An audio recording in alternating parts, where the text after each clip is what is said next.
3, 2, 1.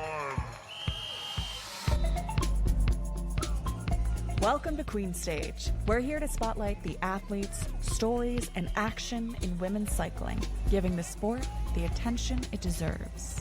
And we're going to do so with the quality, depth, and personality the sport demands. I'm Rosario Torres Davis. I'm Betsy Welch. I'm Ana Maria Roque. And I'm Molly Herford.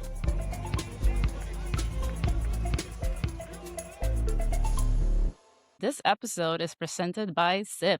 Their wheels were under Annemiek van Vleuten when she took La Vuelta Femenina win in 2023. Then in 2024, they carried Cassia Niewiadoma-Fini to victory at the Tour de France Femmes avec Swift. And their longest-running World Tour partnership, 10 years and counting, is right here in the women's peloton with Canyon Saram.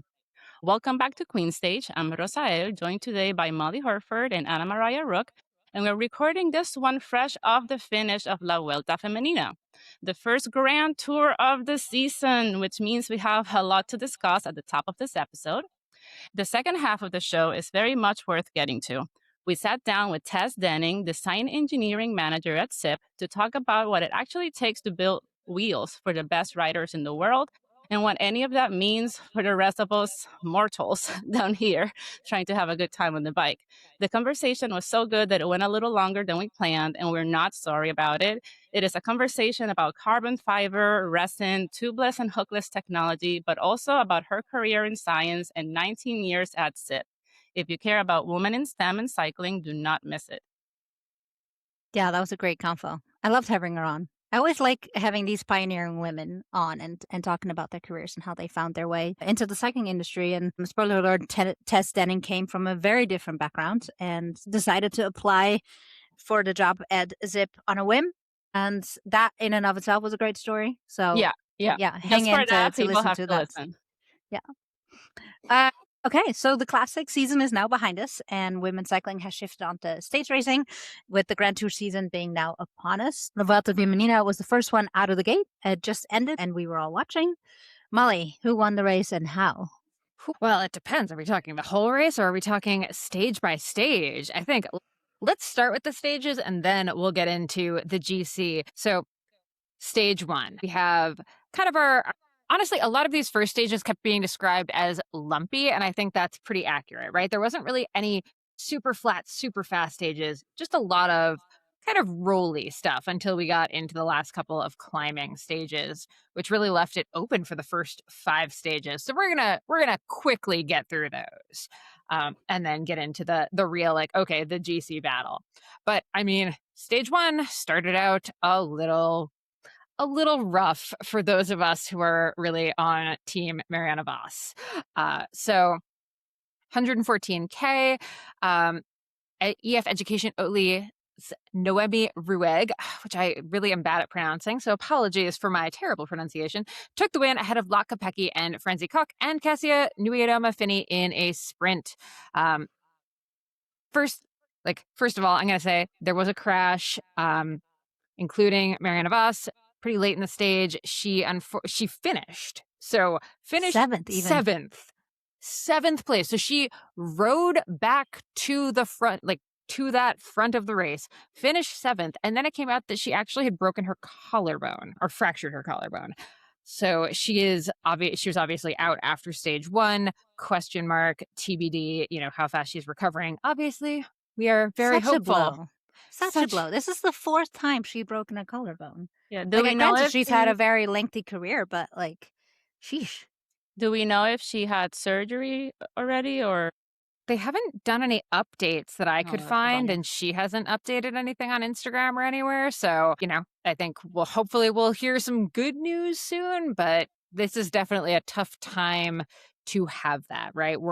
They generally do, though. Like at this level of sport, they tend to put a plate in, give surgery, because then they're back 6 weeks after surgery. Yeah. And this does mean that we could see her still at the Tour de France Femmes avec Swift. But yeah, it's just a big blow for her season.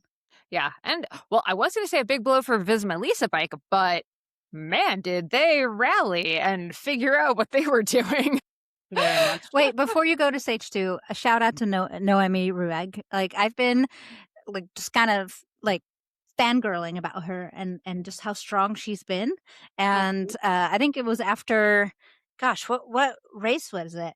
Milan Sanremo, where I was like, keep your eye on this rider. I think we're gonna see more of her. And then boom, she goes and Yeah. wins the And I've been stage. She's the keeping. first one in red, like super exciting. Yeah, I think when was it last year she won the Tour Down Under, and then didn't she win it again this year? I think so, but yeah, no, great rider, and definitely. I mean, this whole season has been about the up and coming riders, hasn't it? It's Absolutely. insane. Yeah. Although I do feel like her name is one that has come up over the years. So she was definitely one to watch even a few years ago. It's exciting to see her at the front. Although, unfortunately, after stage 2, we did not see her anymore. So, stage 2, another just kind of lumpy stage, bits and pieces of climbs, still ended with a sprint. But before the sprint, another crash, and this time, Noemi Rug was out with a broken shoulder, and she did not finish the stage. And it was a dramatic stage finish, right? So we have Sherry Bossoit from AG. She took the win in a sprint. Franzi Cox second. Avita Music, who she had a fantastic race. Like she was really interesting to watch this time. She finished in third, but La Capecchi was relegated to last place in the bunch after it was ruled that she deviated from her line, although no one was mad at her. So I think this was more of like a formality than like a she messed up kind of thing. Okay, I gotta talk about that one though. Oh, Yeah, okay. Because the like post race interviews, and at first she blamed another rider, and then she blamed her SRAM shifting.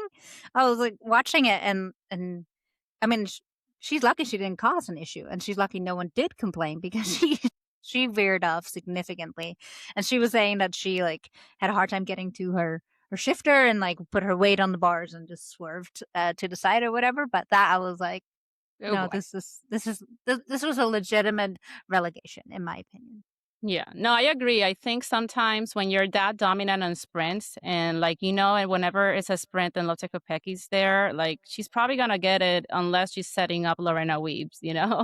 And I wonder if the same way sometimes riders celebrate too early, I wonder if when somebody starts a sprint and they just need to get around on the rider, they forget to look back thinking, oh, nobody's going to come around me because I am the fastest person in this group. But look at that. Then we had this surprise winner. We got a little bump there and got this winner who I've never heard of before. Mm-hmm.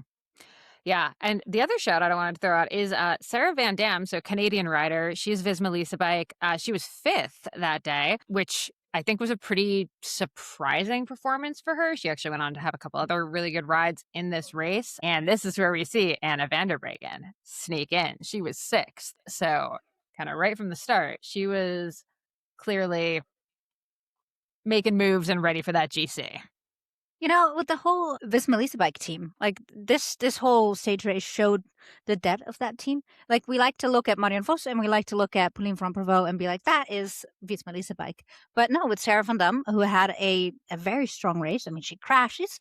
That's a tough rider, like tough as nail. And then, obviously we'll get to Marion Benel in a little bit as well. Like they definitely showed up as a team, which was very exciting to see. Yeah. Agree. And I think out of everything, Pauline van Provaux, PFP's reaction or like response and how she was riding for, first Marianne Vos back in Paris-Roubaix, but then actually for Marion in this race, I think to me that's actually the most impressive because she's a rider that could very easily just ride for herself in every race and expect to be the team lead, to expect to be the one going for all the wins. To see her being such a team player, I just don't know that I would have called that necessarily when she I also first question came back. who is the better climber. Is it Bunel? Is it PFP? Does it depend on who's peaking when? As we're getting ready for the tour, this race made me even more excited because I was like, oh, now PFP has someone to ride with her in the mountain stages as well, which is something they've been lacking in the past. And it also just means they have even more cards to play. Well, or is it that PFP is just really good at peaking for the one race that she wants to win and is like very chill about the races that she doesn't want to win? Yeah. Which is a hard thing to do, actually. Like, that is genuinely a talent to be in a race and be like, okay, cool, this race, I'm just helping out my teammates. I'm just working for them. Yeah, this whole season has shown how much she actually just loves road racing, which came as a surprise to me. I thought, like she came back because she had this race that she wanted to win, the Tour de France Femme avec Swift. She won it, and I was like, "You've won literally everything there is to win. Go retire, be happy." And instead, she's like, "Nah, I'm having fun. I'm gonna ride for my teammates. Do it again." Like, super surprising and also really, really cool. Absolutely. All right, so quickly, stage 3. This is Cedrine Kerbal, which, again, another name that we know, and it's really good to see in the mix in these sprints. She actually beat out Lot Kopecky, who finished second, and then Sarah Van Dam, third place. Again, just so impressed by this Canadian rider. And I realize I'm biased because, you know what? The Canadian women have had a rough week this week because Cycling Canada is in a lot of hot water because they just cut the entire women's track program due to lack of performance and lack of belief in their ability to have good performances. Hard yikes, not great. So to see a Canadian woman just up there in the mix, I'm like, yes, we need this. We need this headline. Yeah, no, and also good for EF, because after losing Noemi Ruig, which I did check, she did win the last 2 Tour Down Unders. It's just like a win for the team, after losing their lead rider. It's pretty good. Also, I love saying her name, Cedrine Kerbal. Kerbal. Yeah. I'm just a big fan of her riding style. She's so aggressive and such a great descender. So anytime Cedrine wins, I'm in here. I'm here for it. Yeah. Well, and this stage moved Francie Cook into the GC, which we knew she was not going to hang on to, but still, it was fun to see her in the red jersey.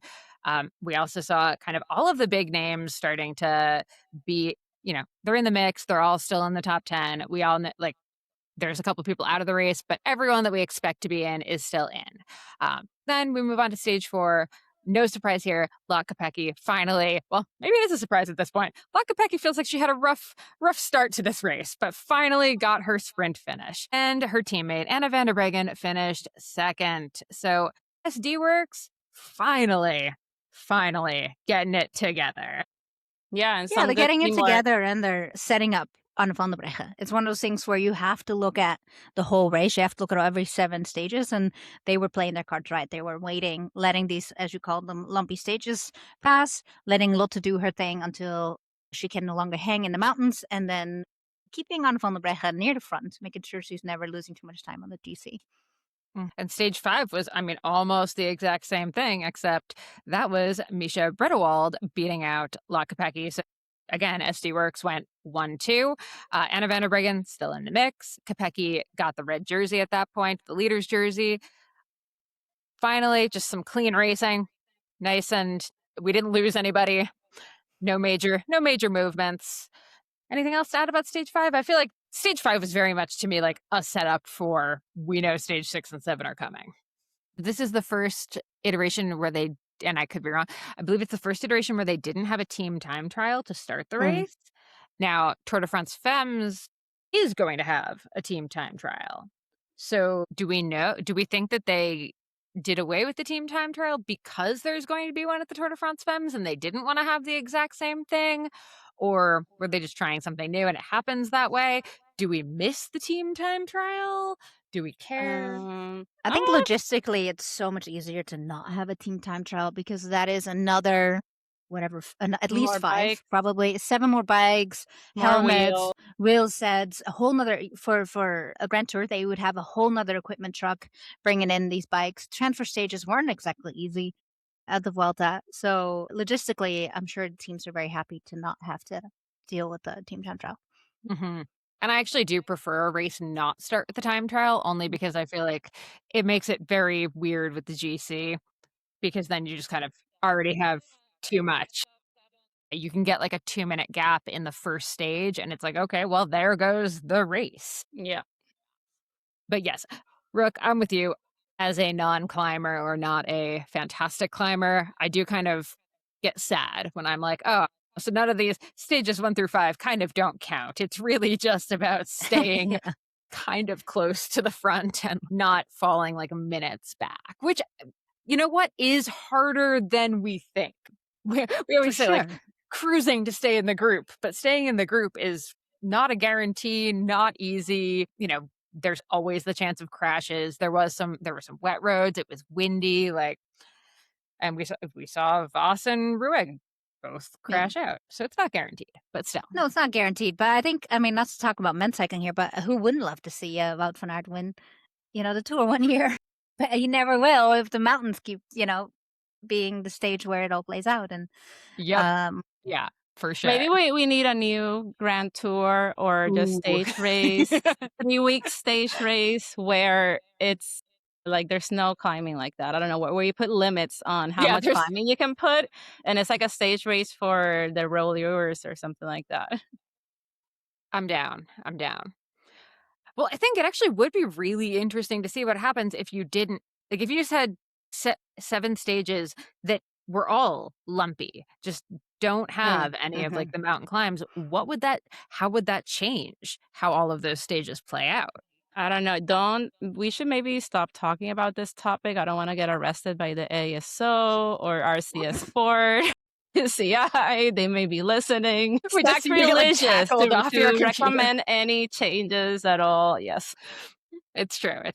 Okay, so we're in the mountains. We're finally into the climbing stages. Stage 6, all I wrote for the title was, she's back, because it was Anna van der Breggen's big day out in the mountains. She beat out Paula Blasi and Marion Brunel on the first climbing stage, solo breakaway, 2.5 kilometers from the finish.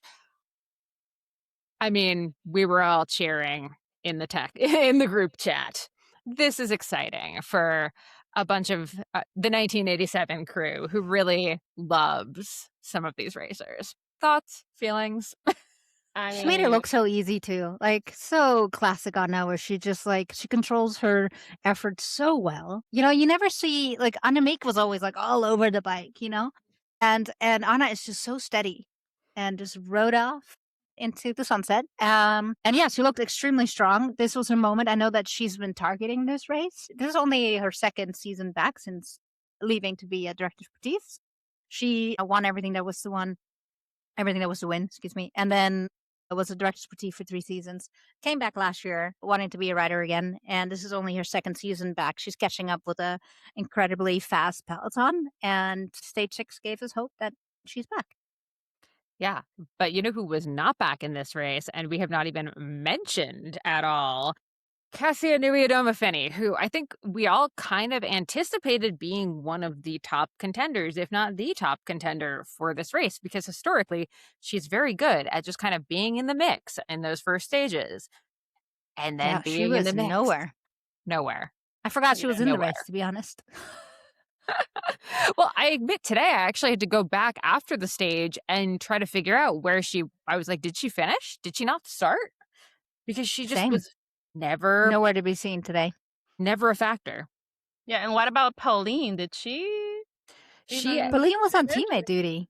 She was riding for Brunel. Yeah. Which also took me a minute, because at the end I was looking at the time splits, and I mean, Kasia was only 125 back. This is not a huge gap, but for her, that's a big deal. That's unexpected for sure. And then I was like, oh, PFP is 222 back. But then I realized, she had a teammate.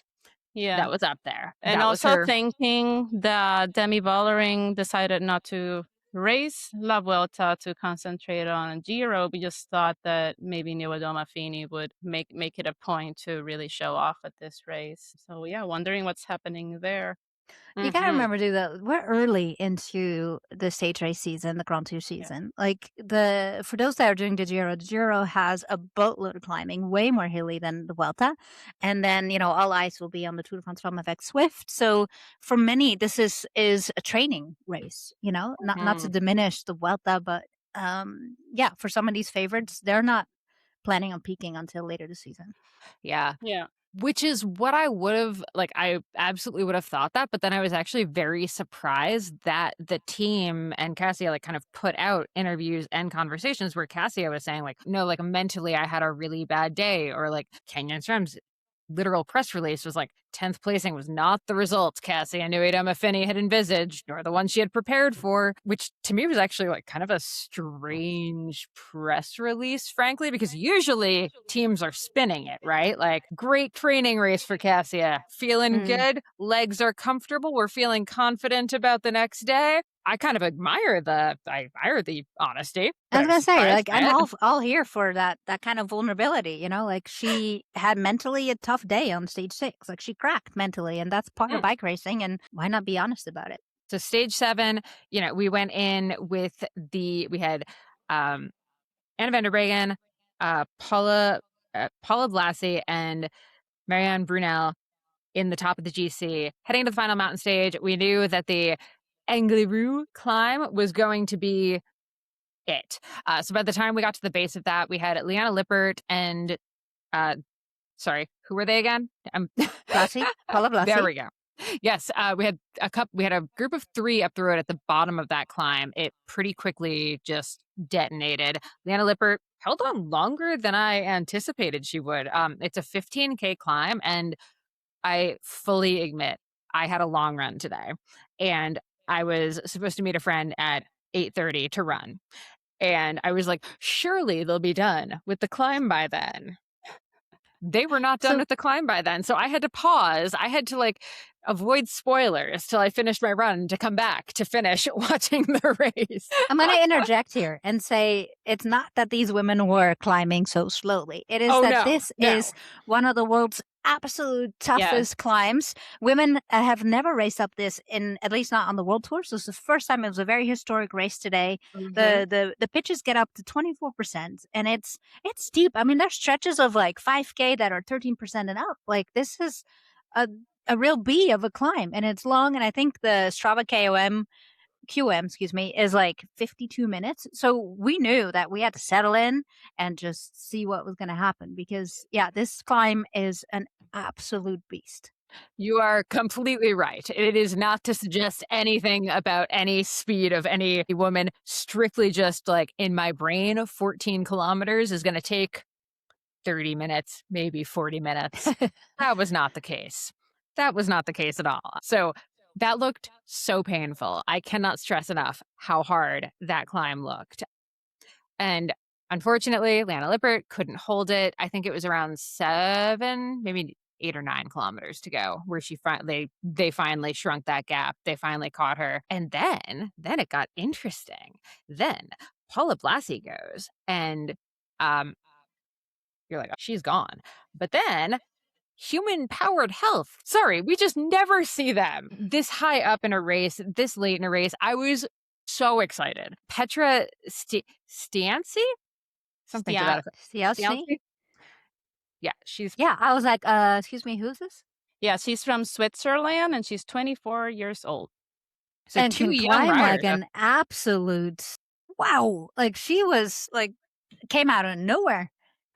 And I will fully admit, when she first went, I was thinking like, oh, she's going to have like a minute on camera and fall back. But no, she was a climbing beast. My God. But where was she yesterday? Like, she got 15th yesterday. And today, no one could touch her. Does she just need it to be really, really steep and hard? Yeah, maybe she's lives at like a mountaintop in Switzerland, like one of the really steep ones. And that's her ride home every day, is just a 23% gradient. Because watching her on the 23 and 24% compared to everyone else, she looked just chill. Like, it was hard, but she looked very much like within herself. So in control. Yeah. Yeah. So impressive. Behind her, so she passes Paula Blassie. Paula, to her credit, does not react. Like, I thought and she's 23, so she's also another young rider. This is her second season racing on the Women's World Tour. The amount of like calmness that she would have had to let Petra go by and be thinking, okay, GC is within my grasp. If I blow up trying to chase this down and get the stage win, like, we're talking seconds, right? Like, I think it was like 2 or 3K to go before she finally was in the virtual leader's jersey, because she and Anna van der Breggen were only separated by 18 seconds coming into the stage. That meant she had to beat Anna van der Breggen by 18 seconds on this stage. To stay within yourself and not blow yourself up trying to get that gap, the mathematics you have to do is stunning. It was so That's where exciting. earpieces come in.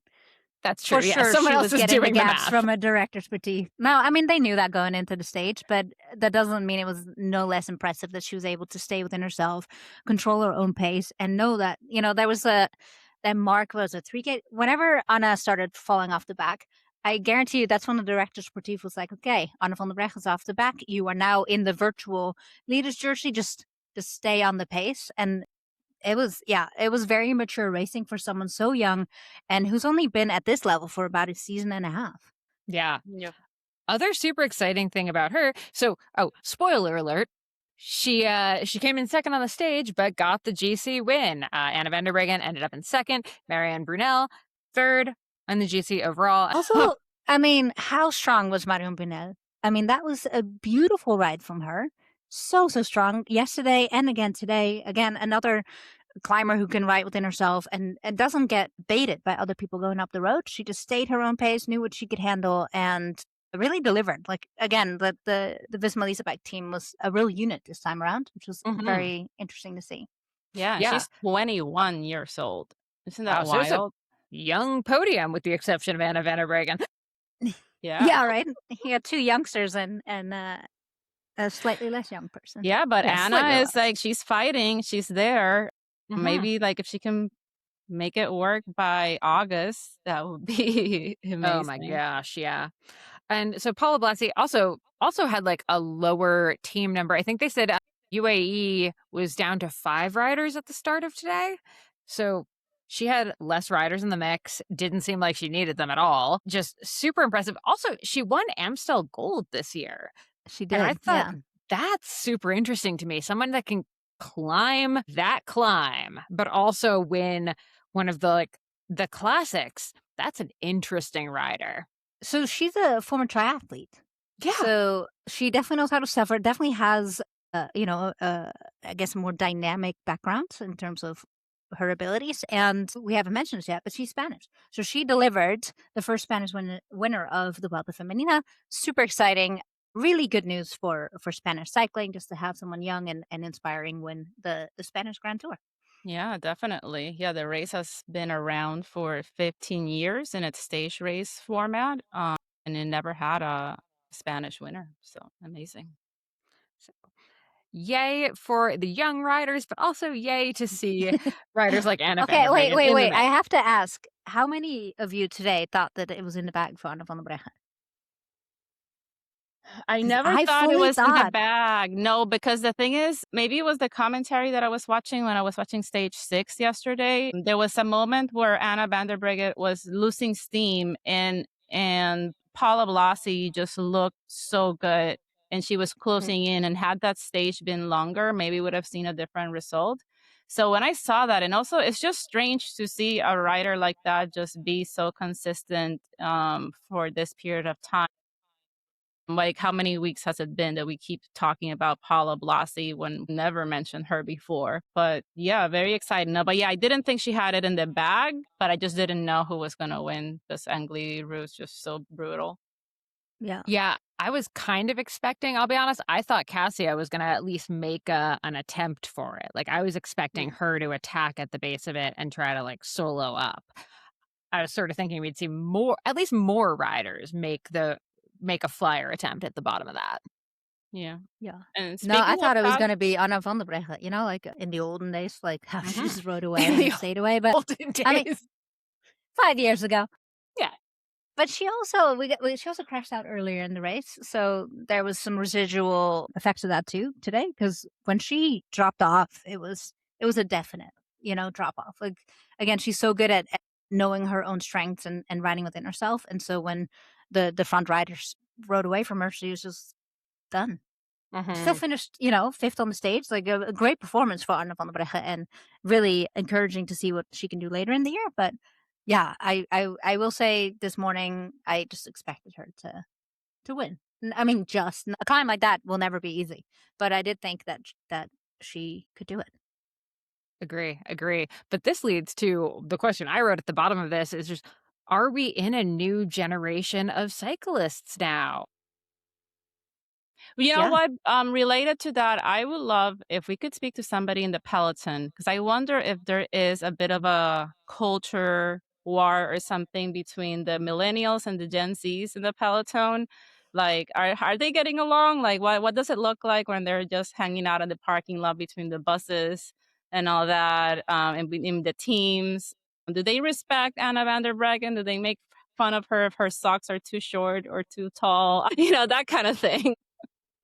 I don't It's know. I true. mean, a lot of teams are really good at producing their own content these days, and there's some Yes. really great YouTube channels out there, and you can get a feel for it. And Visma Leasebike did a wonderful little series about winning the Tour de France Femmes avec Swift last year, and they were all really tight. Like there's a definite age gap between Marion Vos and then Pauline Prompevot and then Marion Benel, who, by the way, last year at the Tour she was 20. I think she may have been the only 20-year-old there, and helped. Was a key player in helping PFP get that win. Super impressive. Yeah. She also won the Tour L'Avenir, so that's like the Tour of the future. Generally, a really good indication if a young rider wins that tour, they get picked up and they get developed. And she developed a lot faster than one would have expected because I think she won that in 2024, and here she is riding with the best. But I I'd like to think they all get a lot, but who knows? Mhm. Yeah. I'm I think I'm, like, really happy about the turnover and seeing more of these, like, 23, 24-year-olds getting on the podiums and being in the race because I think that means we have a really good development pipeline that's finally starting, right? Because 15 years like, the reason all of these riders are still in it is because, like, they were the only riders in the mix, like, 15 years ago, and now we just have more talent coming in younger, which is awesome. So, that's the way I'm looking at it anyway, not just feeling really Absolutely. old. No, it would be alarming too if we were still watching the same people win all the races and there weren't people coming in to give them a run for their money. So, no, you're right. It's a very healthy sport at the moment, and I love getting to know new riders every race we watch. So, it's Mhm. a good position to be in. Yeah, and quite Absolutely. quite diverse too when it comes to countries. We have like Switzerland, France, Spain, Slovenia with Orxa Sigurd, who by the way did pretty well. She was like climbing really well in the race and finished like 15 on stage 6 and 7th place in the GC after stage 7. So not bad at all. Yeah, and Italians, obviously Netherlands, Yeah. great worldy peloton. Mhm. So, where do But we go again, now? What's the next? What's next? I don't know, should we, like, hit some hot gossip here? Are we gonna talk about the Let's talk transfer gossip potential? while we talk Yeah, the what's rumor mill. next. Yeah, what's in the rumor mill, Rook? The rumor mill right now is it's all about transfers. Who's going where?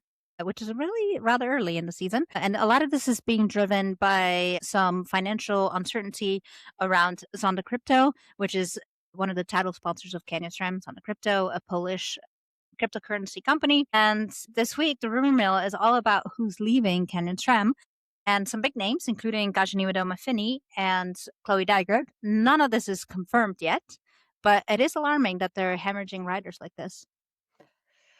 Yes, and the rumor mill I saw, and again, totally unsubstantiated. We have no background for this. Just what we're kind of hearing and what the buzz is that it might be Lidl Trek where Cassia is looking, which I mean, frankly, applause for them if they can swing it because God knows they need They some need it. reason to get into a headline for God's sake. They really do need Yeah. a star rider. Also, I just want to see what happens if Cassia is just in a different team because the writers always change a little bit for the better or worse under a different management, different teammates. Just every team has a different vibe. It's a real blow for Canyon SRAM, though. No, That would be obviously huge. it would be they're losing their star rider, basically. But yeah, coming up next, we have the Itzulia woman race, another Spanish race from the 15th to the 17th of May, followed by Vuelta a Burgos Feminas, 21 through the 24th. And then at the end of the month, we have the Giro d'Italia woman from May 30th to the 7th of June. And we'll be definitely recording episodes for the Giro d'Italia woman. We may have some episodes between now and then, but yeah, those will be a surprise. So people will have to stay tuned for those. All right, before we get into our tech segment, if you're enjoying the show, please tell someone about it. Subscribe if you haven't, and a rating or a review goes a long way helping other people find the show. If you have a tech or mechanic questions, and after this conversation, we know you will, please send them to info@queenstage.cc or find us on Instagram at queenstage.cc. Now enjoy this great interview with ZIPP's Tess Denning. Tess Denning has spent 19 years at SRAM and ZIPP, where she worked as a design engineer manager focused on carbon wheel development. She studied chemical engineering at Purdue University and came to the cycling industry after stints in oil and sealing technology, which is certainly a longer and unlikely path to a wheel brand than most. At ZIPP, she leads an engineering team responsible for designing the carbon rims that carry World Tour riders, including the Canyon SRAM and Movistar teams this season. Welcome, Tess. Thank you. I'm glad to be here. Can you tell us, how did you end up in the bike industry when you started off in such a very different industry? And also, your degree is in chemical engineering, not mechanical. So Right. tell us how you ended up here. Yeah, no, I thought I took a bit of a long shot, and I was frankly pretty surprised when I got the job offer because I said, hey, here's a really cool company, a cool industry. It would be great to do something, that you find really the product really interesting, something you use yourself. And so just interviewed with a company. And because I'm not a mechanical engineer, I didn't grow up in bike shops. I thought this was really a long shot. But hey, you just, you try it. The worst they can say is no. But had a lot of kind of mechanical experience from my prior jobs, kind of blending the worlds of chemical and mechanical, project management, quality management. So it was all these things that kind of blended together. And ZIPP at the time, all the other engineers were mechanical engineers. So they were wanting someone that could bring in kind of a new portion of knowledge. So, especially around the resin systems, working with, the raw material suppliers. So it makes sense now why, I was someone that would be interesting for the company because you get you can blend some of the chemical and material knowledge with the mechanical knowledge. And both are really important. But it's pretty cool within our teams that we have this blend of experience. They always say 2 brains are better than 1. So there's always the areas where I can kind of add a different perspective to things when we're, developing something new or dealing with a problem. But yeah, that was why I wanted to do it. I thought it's just a really cool product, cool industry. Absolutely no regrets because I've stayed with it for such a long time and still really, just find it incredibly satisfying and rewarding. But yeah, that was the reason why I chose it. And I think, how I was able to make that leap from kind of more the mechanical or chemical to mechanical world. Yeah. And were you already a cyclist when you applied for the job? I thought I was, and I was. But Yeah, I mean, you do identify as a cyclist. Yeah. I did, yeah. But I quickly learned that not on the scale that anyone that I was working with, but people were really great just helping me pick the right equipment, and, just, going on rides with people. So I was more of an enthusiast, and I would call myself an enthusiast, but, and, haven't done, criteriums or, that style of racing with gravel, just like to go out and challenge myself in some races, some triathlon. So definitely passionate about the product, but definitely not at a super competitive level. But yeah. For people that don't know, can you maybe explain why resin is important to a wheel manufacturer like ZIPP and how, thermoset wheels come about and why resin is such a key component of a carbon wheel? Yeah, so the wheels or the rims are made up of 2 materials, and that's your carbon fiber. And then if you just had carbon fiber, you would basically just, it couldn't stay together. So the resin is the glue that holds all those fibers together. And some of the things that you have to just know when you're molding with a prepreg, so that is carbon fiber with kind of a sticky resin to it, is how does that resin, what's its rheology curve? And by that, we mean what happens to how runny the resin is. And then how is that affecting how it flows, how it wants to try to move materials, how well, what you've laid up as your plies of material, how well it can form into tight little corners and such. So the resin also, the fiber is your main driver, and by a long shot, for your properties of the rim. So as far as its strength, but you do have in a rim, like you have areas where shear is important, like, kind of two materials wanting to move in two different directions. And also just like the peeling strength of your plies, like how much they can take before they want to separate from one another. And the resin is controlling all of that. The resin also plays a big role in your impact performance, like how great of an energy hit can a wheel take before it fails. So those are all the places where the resin starts to play in. Yeah, because I think most people don't realize they've never seen, a carbon rim built or even a carbon bike frame, and it is a really unique process that, it starts with these sheets of pre-preg or resin infused or sticky carbon, and then you shape it into or mold it into a specific shape. And Right. Yeah. I would highly encourage everyone to go and find a YouTube video on how it's made and how hands-on it is, really, and it's very Yeah, cool to witness. that's something I learned recently, like, or not learned, but got reminded of, that we forget carbon. Yes, it's so advanced, but it's still handled by hand, and there's still a lot of Yes. craft to it. Do Yeah, it's you definitely. go ahead, Tess. Oh, it's I think another way I try to describe it is like you have a solid mixed in with a fluid versus like if you're trying to create a metal part, and you're typically like machining away on a solid. And this, it's kind of, you have more going on with a composite because you do have two different materials of very different properties that you're trying to manipulate. So what is, if you can share, what is perhaps the most unique idea that you came up with during your 19 years that Hmm. may or may not have seen the light of day? Oh gosh, me personally, it's always such a big team effort, but anything from me specifically, I would say I can remember back when the first year I started, and some of the things, like with a raw material supplier, that again, that was where it brought in the chemical, the benefits of my chemical background of just being able to challenge some things and stuff that didn't look right. So that's just a very small example of anything that I've done. I've done multiple different models over the years where coming up with the laminate, that was very early in my career with ZIPP.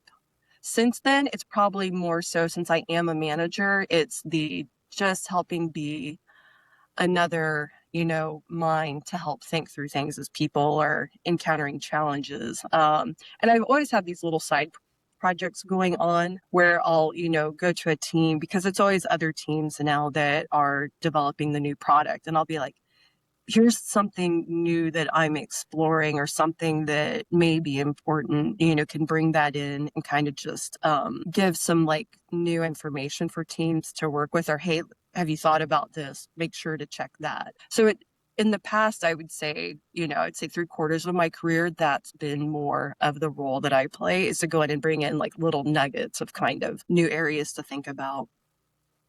Is that how your brain works? You're just constantly thinking about how things work and how you can improve upon them? Yeah, that, and also too, if there's any challenges that we're facing, or like kind of, for example, there's something right now where it was just kind of trying to think like, well, what could be another way to tackle this problem or this challenge? And so, and for example, one that I'm, working on right now, it's too early, and it's, to try to bring into a product, but hey, who knows, like maybe 3 years from now, it's something that we will see end up in a product. So it's like you always get these little kind of ideas and, oh, what if? And you can go make some early prototypes, try it out.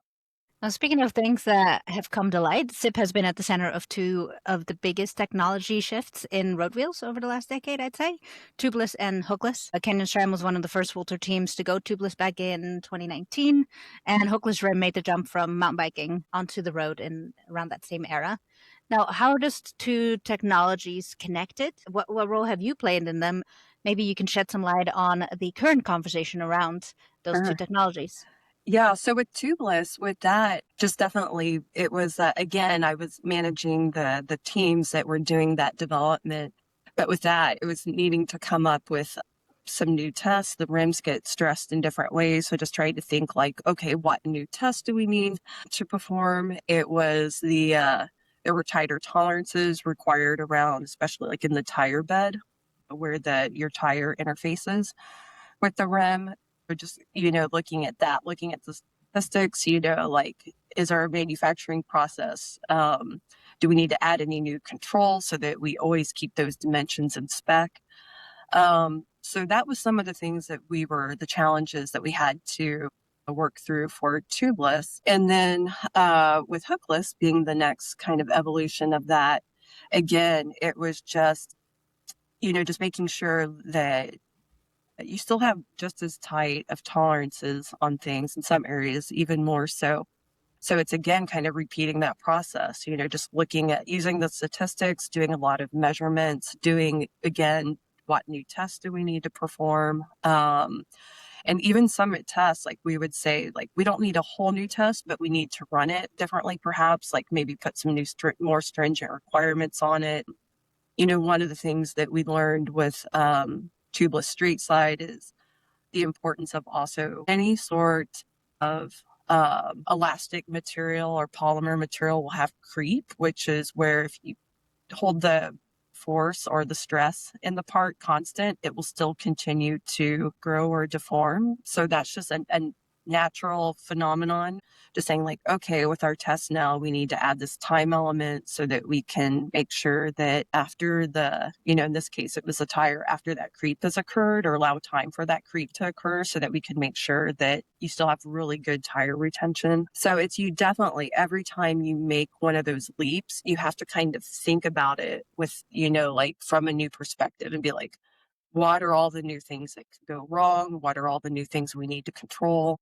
So it's a big process whenever you make one of those changes. Now, in layman's terms, we've seen on the public stage what happens or how things can go wrong, and there's a lot of concern out there about, is hookless safe? Will it blow off my rim? Can you put some of these concerns to bed? Yeah, no. So that's a really great question, of course. So with tubeless, hookless, I'll say because hookless, I think, is more so the thing where people are questioning. I think there's been pretty good adoption with the tubeless, but with hookless, it's continued to evolve. There's been some changes, and there's even some stuff right now because there's industry groups that talk about this. And it's important to have industry groups because it takes a good tire and a good rim to have a good system. They both play a part.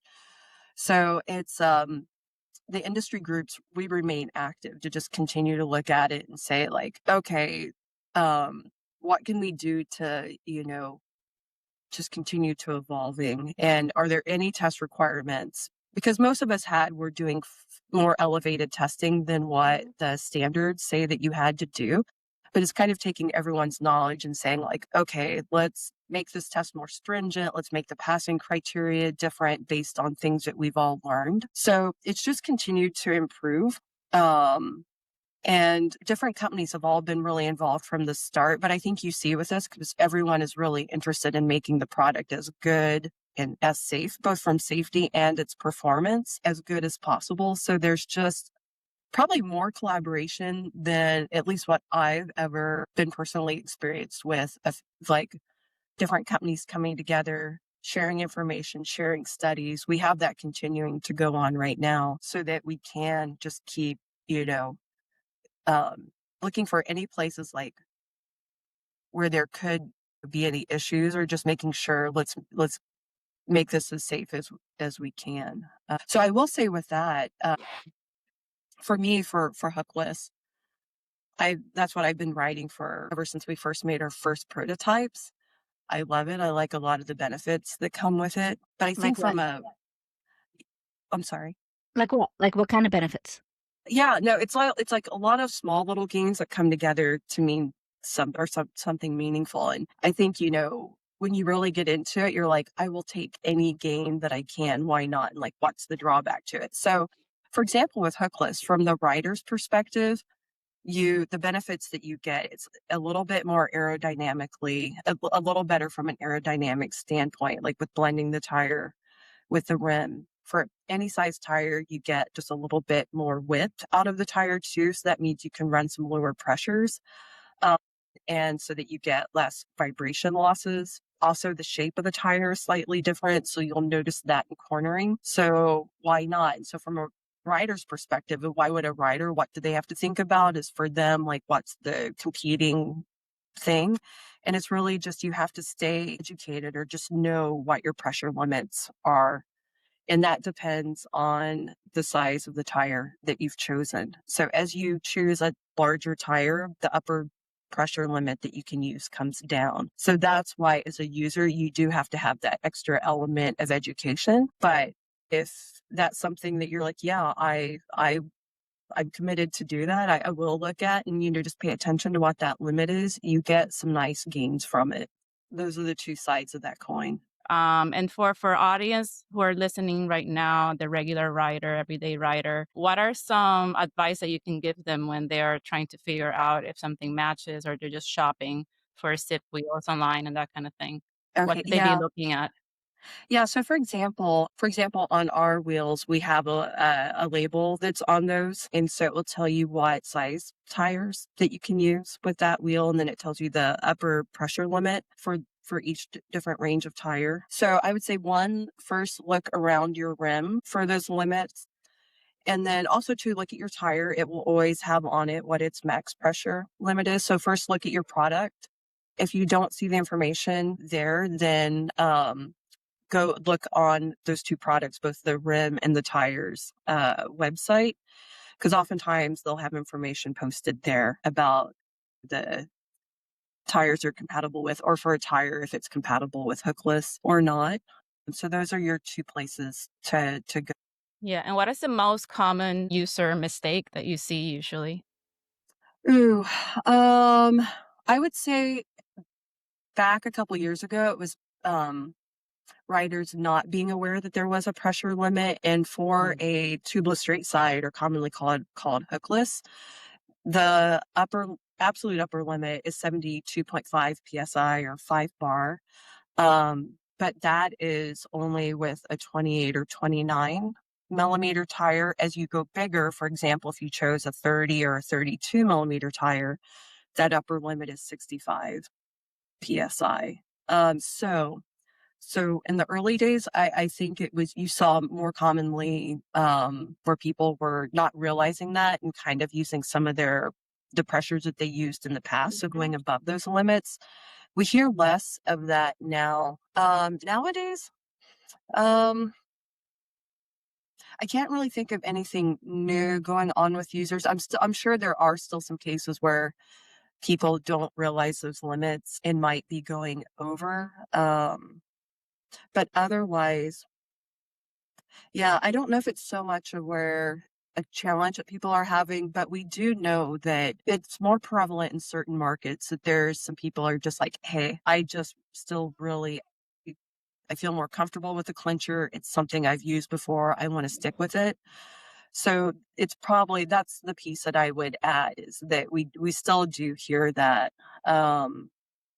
And again, it's more so in certain like regions or markets. But you still will find it everywhere. You still have, I have friends that I talk to and they're like, I know, and, like you can share all the data with them, but they're like, but I know clinchers, I'm comfortable with them. It's like, okay, then, if you are not ready to make that like leap, then do what feels right for you. But I could say for me, I love the straight sides or hookless, but I realized too that I have work in this industry. I have like all the knowledge, so it does make things easier for me. But I know there are certain people that they will always want to stay with clinchers, and that's okay. Do you think that that's why, like, we've seen kind of a movement back to micro hook, mini hook? Like, just a lot of other brands have gone back on the straight side or the hookless technology. Is this driven by the lack of consumer education or consumer desire? What's the reason behind that movement? Yeah, I think there is. I think because there are so many customers that just they like hooked and they don't want to try hookless. You hear that quite a bit. So I think that is a big driver to it. I think with the UCI too, because there were, what was that? Was that 2 summers ago? Like for example, one was with our wheels where one of our riders took a really big impact. No matter if it had been a hooked or hookless, the tire would have come off. But people see things like that, and then it makes them think like, oh, it must have been because it was hookless. It's like, no, that would have happened on a hooked wheel too. But it doesn't help with people that are already a little reluctant.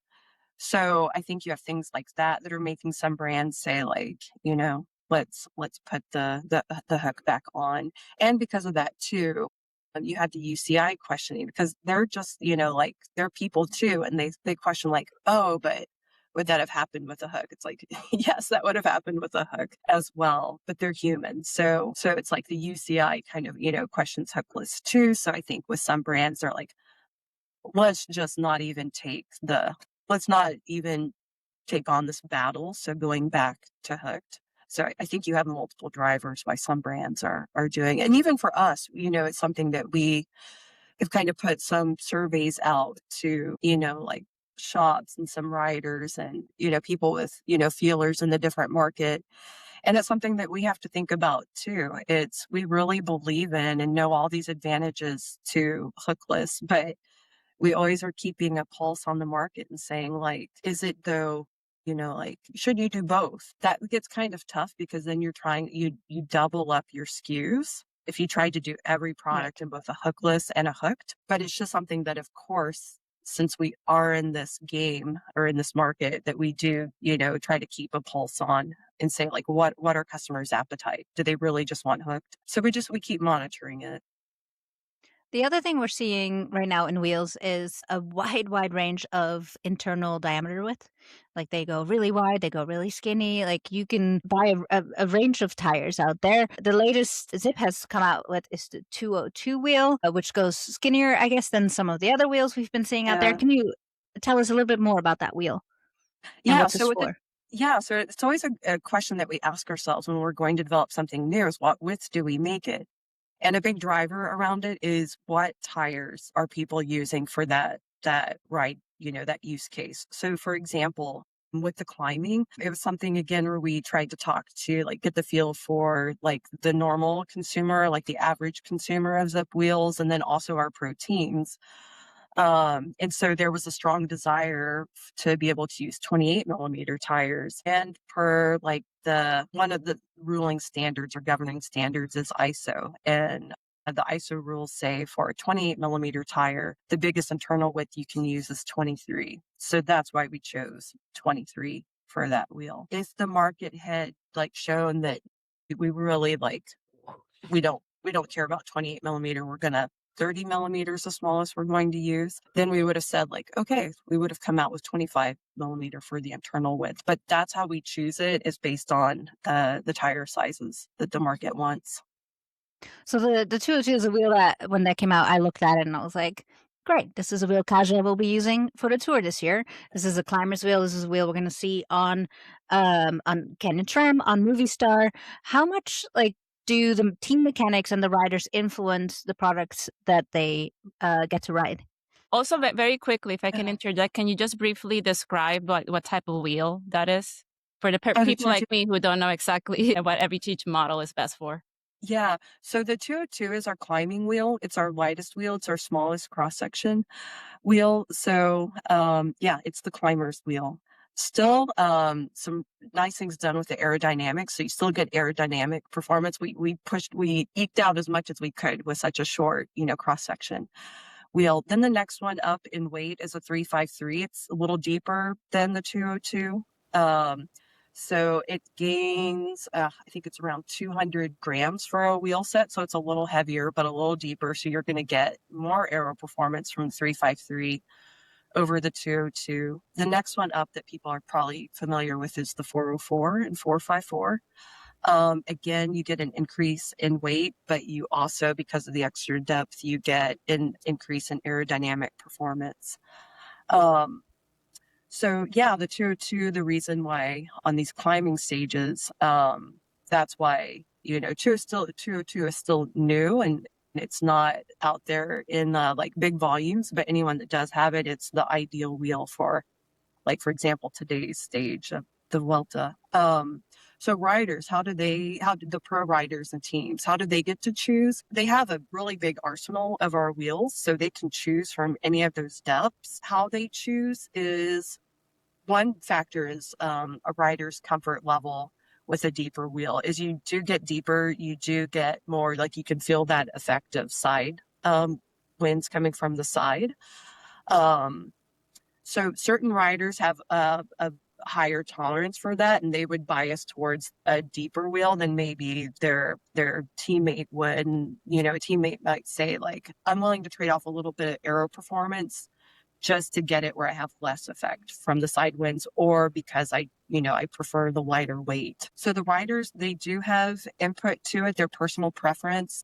I think their performance directors of teams will also,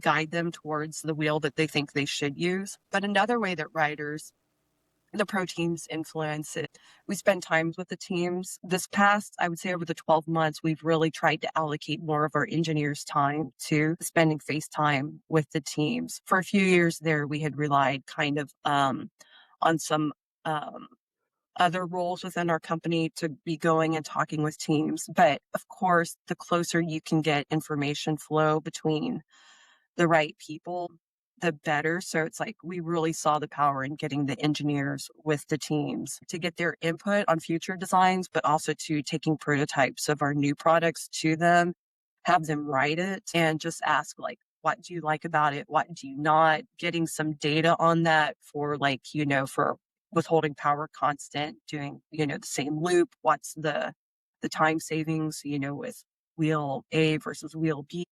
Testing things such as different pressures, like, hey, because sometimes we'll see that the riders will be riding a little bit higher than what we know would be the sweet spot for the best, the best efficiency or time they could get out of that wheel. So there's been a couple of interesting examples lately where engineers have come back and, they've convinced a rider, like, hey, just humor me, go do a lap and drop your pressure by this much. And oftentimes they're like, yeah, I didn't think I would, but I saw the difference in the time. So those are some ways that the riders get to figure out, like, what wheel is right for a particular stage, and then also to what pressure and tire size should they use. Yeah, I don't think a lot of people realize. Like, I spend a lot of time in cycling tech and testing things, and I'm kind of like a princess and a pea. Like, I can tell if there's different PSIs or whatever. Not a lot of people are like that, and so when it comes to these riders, is there something that they do ask for? Like, what have you seen over the years where they came to you or your team Yeah. and asked for something specific?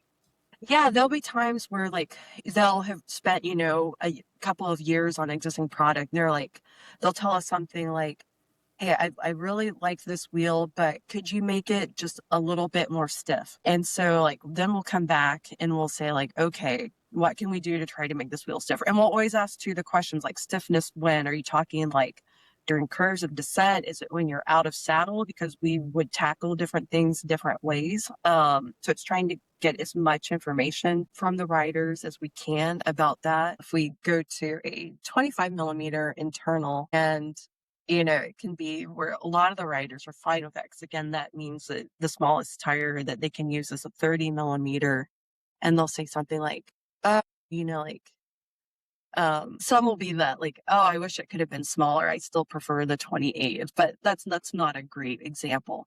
But now the stiffness is one. Always, whenever we can come out with something lighter, they're always excited about that. So even if they aren't asking for that, if we take something to them that's lighter, just like the first putting it in your hands, they're excited when they ride it. They can tell it because it's more so when you're accelerating that lighter weight will really show up. Um, so that's one that they always are excited about. I would say currently those are the things, back in the days when it was rim brakes, it could be things, as far as like stopping power in wet conditions. Yep. So that's, not so much now with disc brakes, but yeah, so it changes over the years as the products change. Yeah, riders these days don't know how lucky they are. They don't have to descend on carbon rims in the wet. Question about aerodynamics and weight. Like this is kind of this balance that you're constantly trying to play. Like, do we go lighter or do we go deeper? And we've Yeah. seen aerodynamics play more and more of a central role in all cycling products. Um, if the average rider is listening to this and is looking to upgrade their wheel set, what direction would you steer them in? Yeah, so I would ask them first, like, to think about what are the courses like that where speed matters to them the most. And so as that gets hillier, I would say then the weight becomes more important. So I would start biasing towards the lower weight, but aero always is going to give you an advantage. So definitely on the flats where your speeds are higher. Even with climbing, aero matters, but when you're climbing now, you've got this new thing trying to suck your power, and that's just the weight of doing the climb. So I would say if you are on more flatter terrain, go deeper, go with the extra weight, because overall it's going to make you faster just from the aero gains. As you start to add more climbing, like if your routes where you care about speed start to, include some significant hills, maybe not even in like the grade, but just generally you're spending a good portion of the time doing some sort of climb, then I would bias a little more to the weight. But in general, so maybe the way to kind of summarize it is go with as deep of a wheel as you feel comfortable, thinking about those side winds. And you may, if carbon rims are new to you, you may have to go to a bike shop and try some different depths. But in general, a 454 is going to be really good for you, even as a female rider, unless you're doing a lot of climbing. Now, so just to kind of add the education there, a 353 is shallower than a 454.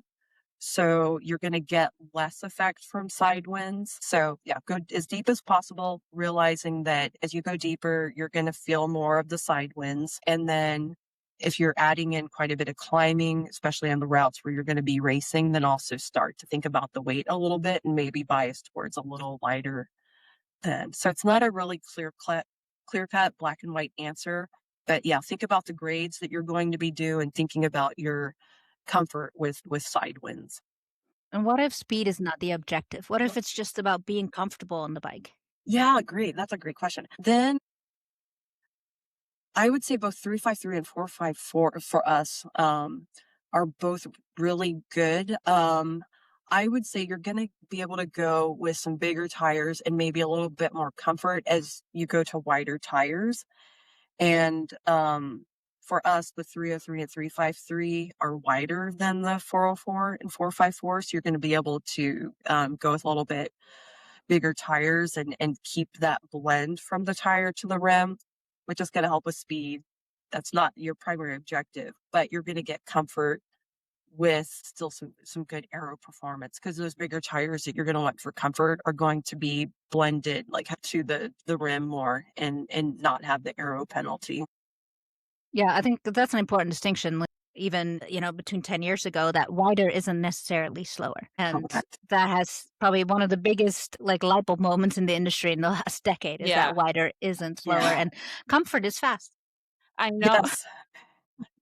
I just have one random question because when I was researching ZIPP, I just found all these like fun little facts, like, you know, Fabian Cancellara winning Flanders and Paris-Roubaix in 2010 with the first carbon, it was the first carbon fiber wheels to win that race. And that was exciting. Like Annemiek van Vleuten winning gold at Tokyo in 2021 on ZIPP wheels as well. Do you have any historical facts or any just fun facts about ZIPP that just blow your mind and you want people to know?